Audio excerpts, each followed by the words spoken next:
Belum lama ini masyarakat digemparkan dengan isu residu pestisida di anggur jenis Shine Muscat atau yang dikenal dengan anggur sultan. Disebut anggur sultan karena rasanya yang enak, manis tanpa biji, dan harganya lebih mahal. Isu residu pestisida di anggur Shine Muscat langsung ditindaklanjuti Badan Pangan Nasional dan juga BPOM. Dua lembaga itu langsung menguji kandungan pestisida yang diduga meracuni anggur Shine Muscat. Untungnya, berdasarkan penelitian Badan Pangan dan BPOM, anggur sultan yang beredar di Indonesia tidak terpapar racun pestisida. Dari Badan POM, laboratorium kami mendapatkan hasil secara objektif dan independen, tanpa pengaruh siapapun, yang kita dapatkan di sampel bahwa hasilnya kita anggap tidak terdeteksi. Selain Shine Muscat, emak-emak juga dihebohkan dengan larangan peredaran jajanan impor Latiao yang mengandung bakteri Bacillus cereus yang bisa menyebabkan keracunan. Padahal sebelum ada larangan, jajanan ini banyak dikonsumsi anak-anak. Belum selesai isu anggur sultan dan jajanan Latiao, masyarakat kembali dikejutkan dengan larangan sejumlah kosmetik yang ternyata setelah diteliti membahayakan kesehatan penggunanya. Nantinya ke depan bukan hanya dari segi kesehatan saja yang akan dimonitor peredarannya, namun juga dari sisi halal tidaknya produk itu untuk masyarakat. Tapi apakah nantinya tanpa label halal, haram dijual? Temukan jawabannya dalam One on One.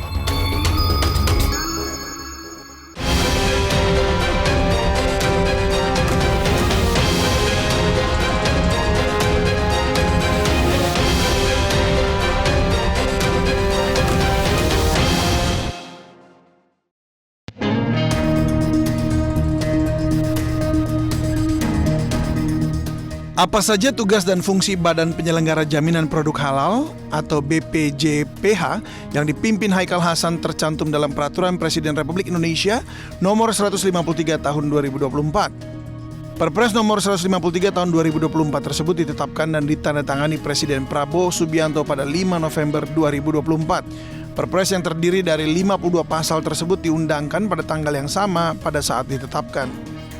Sebelumnya Haikal Hasan dilantik Prabowo Subianto sebagai Kepala BPJPH pada 22 Oktober 2024. Sementara mantan Wakil Menteri Ketenagakerjaan Afrian Syahnur diangkat sebagai Wakil Kepala BPJPH. Sebelum mengetahui fungsi dan tugas BPJPH, kita akan mengulas tentang apa itu BPJPH. Di pasal 1 Perpres 153 tahun 2024 disebutkan, Badan Penyelenggara Jaminan Produk Halal yang selanjutnya disebut BPJPH merupakan lembaga pemerintah non-kementerian yang menyelenggarakan tugas pemerintahan di bidang penyelenggaraan jaminan produk halal. Sementara itu, kedudukan, tugas, dan fungsi BPJPH ada di bab 2, dan bab ini terdiri dari 3 pasal dan berikut ini isi lengkapnya. Pasal 2 yang pertama, BPJPH berada di bawah dan bertanggung jawab kepada Presiden melalui Menteri yang menyelenggarakan urusan pemerintahan di bidang agama. Yang kedua, BPJPH dipimpin oleh Kepala. Pasal 3, BPJPH mempunyai tugas menyelenggarakan tugas pemerintahan di bidang penyelenggaraan jaminan produk halal sesuai dengan ketentuan peraturan perundang-undangan. Pasal 4, dalam melaksanakan tugas sebagaimana dimaksud dalam pasal 3, BPJPH menyelenggarakan fungsi A. Perumusan dan penetapan kebijakan teknis di bidang penyelenggaraan jaminan produk halal. B. Pelaksanaan kebijakan teknis di bidang penyelenggaraan jaminan produk halal. C. Koordinasi pelaksanaan tugas, pembinaan, dan pemberian dukungan administrasi kepada seluruh unsur organisasi di lingkungan BPJPH. D. Pengelolaan barang milik kekayaan negara yang menjadi tanggung jawab BPJPH. E. Pengawasan atas pelaksanaan tugas di lingkungan BPJPH. Dan F. Pelaksanaan dukungan yang bersifat substantif kepada seluruh unsur organisasi di lingkungan BPJPH.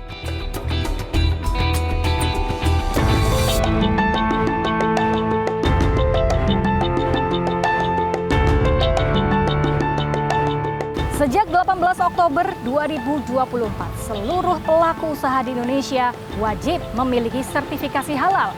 Kebijakan ini bertujuan untuk melindungi konsumen dan juga memperluas pasar. Namun hal ini juga menimbulkan perdebatan di tengah para pelaku usaha karena dianggap membebani. Hal inilah yang kemudian menimbulkan kontroversi antara mematuhi syariah atau melangsungkan keberlanjutan ekonomi. Di episode kali ini saya akan membahas lebih dalam tentang apa dan bagaimana implementasi kebijakan sertifikasi halal di Indonesia bersama Kepala Badan Penyelenggara Kebijakan Produk Halal Haikal Hasan. Saya Galuh Pandu, inilah One on One.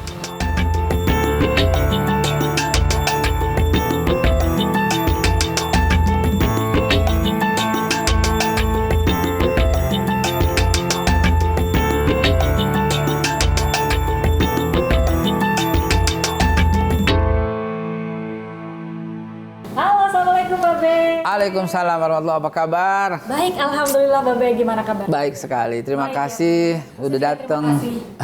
Sudah bersedia meluangkan waktunya. Tapi pagi amat sih. Silakan. Lagi ada kesibukan apa nih Babe nih? Sudah berapa belas hari menjabat sebagai kepala badan? Pertama yang saya lakukan, panggilnya Saya Galuh Babe. Galuh. Ratna mana? Dan Ratna lagi syuting sinetron. Wahai Galuh, duhai Ratna. Galih itu. Lagi alih profesi Galuhnya.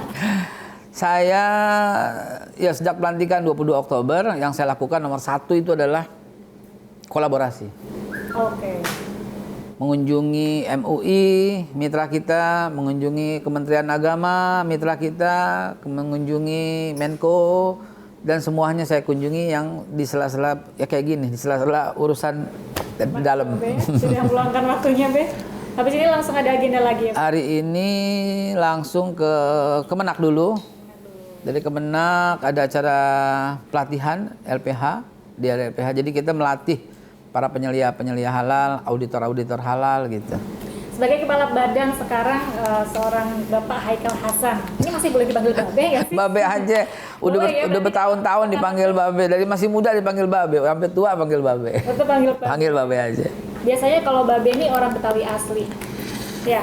Dari orang tua ya, dari Umi terutama asli Tanah Abang. Tanah Abang ya. Kebun kacang. Identiknya sama pantun nih. Sebentar. Nama keluarga saya jadi nama jalan. Yang jadi dulu jalan Tanah Abang Raya jadi jalan M. Mashabi. Oh. Gitu, pahlawan seni. Nah, kalau orang-orang yang udah umuran kayak saya sih pada tahu. Ini pada kameramen yang tua juga tahu nih lagu-lagunya nih Mas Habi. Kan jiwanya tetap muda. Oh, iya, muda. Maaf Galuh ya. Ya, Babe, mengawali obrolan kita hari ini saya mau bikin pantun, boleh ya, Be? Boleh, silakan. Bunga melati mekar di taman. Cakep. Mari awali hari dengan penuh senyuman. Cakep. Be, ngomong. Asap dapur pintu terbuka.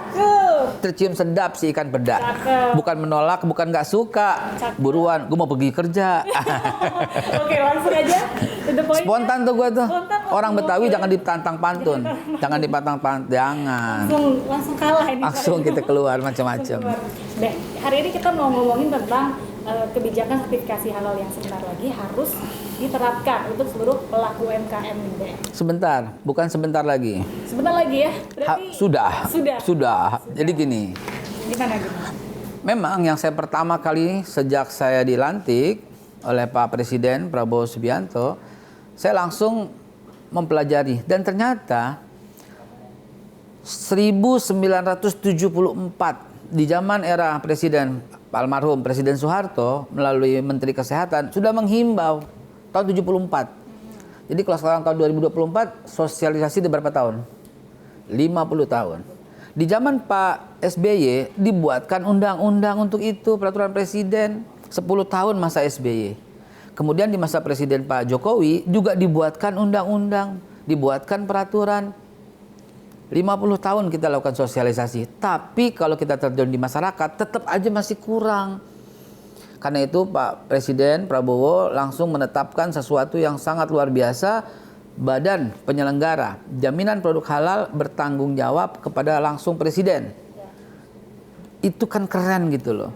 It's not about position ya, tapi ini harus supaya supaya kebijakannya mudah, lancar, cepat, tidak ada birokrasi yang ngejelimet, dan saya menjanjikan kepada semua pelaku usaha akan lebih cepat dan murah. Dan untuk UMKM menengah ke bawah gratis. Berarti sekarang sudah mulai berjalan ya? 18 Oktober? Yes, betul sekali. Sejak tanggal 18 Oktober 2024 itu udah mandatori. Kenapa coba mandatori? Gini teman, gini. tujuan bernegara itu adalah melindungi segenap bangsa dan seluruh tumpah darah Indonesia. Kalau melindungi kesehatan, ada Kementerian Kesehatan. Kalau melindungi dari narkoba, Badan Narkotika, BNN. Kalau melindungi dari, jadi negara tuh melindungi semuanya. Kalau melindungi dari pertahanan keamanan, ada Kementerian Pertahanan. Kalau melindungi makanan halal, ya ada ini gitu loh. Jadi memang tugas negara, tujuan bernegara, dan Pak Prabowo paham sekali soal itu. Sehingga dibuatlah Badan Penyelenggara Jaminan Produk Halal ini setingkat menteri, bertanggung jawab langsung kepada Presiden, berkoordinasi dengan para menteri-menteri terkait untuk menjamin bahwa produk yang ada di pasaran halal. Kalau nggak halal gimana? Saya nanya, kalau gimana? Manfaatnya apa aja nih, Des? Boleh. Tersertifikasi halal gitu. Saya jawab dulu sebentar ya pertanyaan saya tadi ya. Kalau nggak halal, ya boleh. Boleh sekali, cuman harus kasih tanda. Harus bilang ini nggak halal. Alkohol, harus ada sekian persen tertera di situ. Mengandung bahan tertentu yang diharamkan. Misalnya, let's say, sorry to say, babi. Ya harus katakan mengandung babi. Harus terbuat dari apa tuh jelas. Semudah itu. Jadi diserahkan lagi kepada konsumen. Mau makan boleh, mau nggak boleh silahkan. Cuma ada rambu-rambu aturan agama. Itu aja. Jadi cuman kadang-kadang dibikin heboh. Mudah-mudahan Galuh dan tim tidak membuat ini heboh. Jadi artinya barang-barang yang katakanlah haram itu masih boleh diperjualbelikan ya? Of course. Itu hak. Orang mau makan, mau beli silahkan. Gitu loh. Nggak apa-apa. Karena sempat yang beredar di media sosial adalah harus halal apapun yang diperjualbelikan. Ya nggak bisa, nggak boleh gitu juga. Mudah-mudahan Harus luruskan nih. kita luruskan. Gini ya, barang-barang yang dimaksud juga tidak elektronik, tidak map. Barang-barang mati gitu ya. Jadi produk yang dimaksud dalam undang-undang itu adalah makanan, minuman, obat, kosmetik, dan lain degeneratif turunannya yang terbuat dari hewani tentunya. Itu yang dimaksud produk gitu loh. Jadi yang lain gimana? Ya nggak harus juga beli laptop halal. Ya. Berarti salah kaprah nih Yang paling penerimaan di masyarakat nih secara kaprah nih ya. Yang paling penting itu adalah edukasi kepada masyarakat gitu ya. Tapi ya kalau sumbernya haram, beli apa juga haram. Kan Jadi sumbernya apa? Yang dikategorikan dengan halal itu seperti apa, Be? Makanan, minuman, obat-obatan, kosmetik, yang iya. halal itu seperti apa? Yang halal ya tidak mengandung hal yang diharamkan. Tidak mengandung babi, tidak mengandung hewan yang berasal dari ya bertaring gitu ya. Itu kan memanfaatkan dari harimau kan nggak boleh. Gitu kan, atau alkohol yang untuk diminum, bukan alkohol untuk di badan.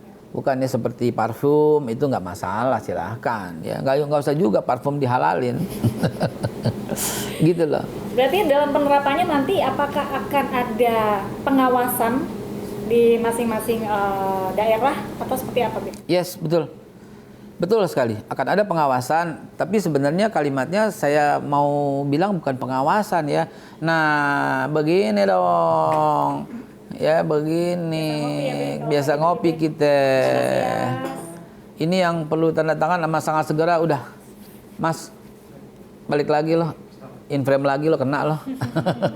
Kebijakan sertifikasi halal untuk para pelaku UMKM. Pelaku usaha ya. Pelaku usaha. Karena bukan cuma UMKM, dari yang level atas, yang high, middle, low. Hingga mikro ya. Harus. Semuanya. Ini kan perlu ada sosialisasi, kan masyarakat belum tentu tahu ada kebijakan. Itulah Galuh ya, orang-orang seperti Galuh dan tim ini membantu kami. Maka saya bilang terima kasih gitu. Karena bantu sosialisasi, yang kurang tuh itu. Pertama, kolaborasi seperti yang saya ceritakan tadi dengan kementerian-kementerian, termasuk Kementerian Perdagangan, Perindustrian, PUMG.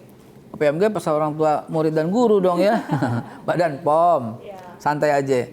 Badan POM, terus kesehatan, terus banyak sekali yang terlibat. Bahkan di undang-undang tercantum. Tadi saya baru baca tuh waktu Galuh kesini soal undang-undang, baru saya pelajari yang bukan baru terus. Undang-undang, Be. Undang-undang baru nih katanya, Be. Ya. Baru banget. Baru banget. Yang terakhir ini 42 tahun 2024, yang terbaru sedang menuju on the way. On the way. Ini ya perindustrian, perdagangan, kesehatan, pertanian, koperasi, usaha kecil, dalam negeri, Kementerian Luar Negeri, dan semuanya terkait. Dalam negeri ya terkait yang beredar, luar negeri makanan yang masuk, dan semua terkait. Nah, soal yang tadi kamu tanya, keterkaitan yaitu sosialisasi, udah 1.000 lebih yang akan melakukan ya, yang bersama kami ya 1.000 lebih. Sebagian besar dari internal ya, ada 240-an, dan kita rekrut baru ada 500-an. Total akan menjadi 1.000 lebih semua. Itu untuk sosialisasi. 1.000 lebih personil untuk sosialisasi. Untuk sosialisasi, pembinaan, pengawasan, persuasif lah tentunya, persuasif. Sebab saya nggak mau ini menjadi hantu, momok, menakutkan bagi para pengusaha karena ngurusnya ribet dan sebagainya. Saya janjikan ngurusnya akan lebih mudah, murah, gampang. Mudah sama gampang sama. Mudah, murah, open, transparan. Saya janjikan itu semua kepada pelaku usaha. Don't worry. Benar, itu menjadi momok di tengah masyarakat ketika saya juga membaca media sosial, mendengar juga cerita dari teman-teman pelaku UMKM. Katanya, nah dulu katanya. Gue udah mau ini aja. Gue minum biar santai. Ribet, kedua mahal. Dan itu kalau kita breakdown ya, biayanya benar kan kalau mikro 300.000. Kalau menengah 5 juta. Tahu aja sih dari mana ya? Saya riset. Nah itu katanya mereka tidak punya cukup biaya untuk membayar biaya sertifikasi itu, sedangkan modal untuk dia bangun usaha aja di bawah angka tersebut. Gimana? Oke, saya luruskan. Pemerintah, baik banget nih pemerintah kita, memberikan kemarin 1 juta pengusaha mikro gratis. Saya mau tambah lagi. I guarantee you. Kalau dia bahasa Betawi keluar gitu tuh ya. I guarantee you. Akan ditambah lagi. Jadi pengusaha mikro ke bawah itu free. Oke. Ya, don't worry. Free. Don't worry. Itu bantuan dari pemerintah. Ya. Jadi cukup serius aja gitu ngurus usahanya. Kita gratisin. Yang penting kamu tuh jujur, kamu tuh halal jualannya. Nggak boleh mengandung unsur-unsur yang non halal gitu loh. Ya kalau mau ya silahkan, tapi jujur juga, katakan itu non halal. Sebab apa? Kalau you punya usaha non halal, you katakan halal, itu kategorinya bukan di kita lagi, di kepolisian. Kenapa? Penipuan. Berarti akan mungkin bisa dikenakan sanksi. Of course. Dan kira-kira apa kriteria pengusaha atau usaha yang akan dikenakan sanksi tersebut? Jangan dijawab dulu, Be. Kita akan tahu jawabannya. Gak lu bikin gergetan aja. Oke, kita minum dulu dah. Silakan minum dulu, Be.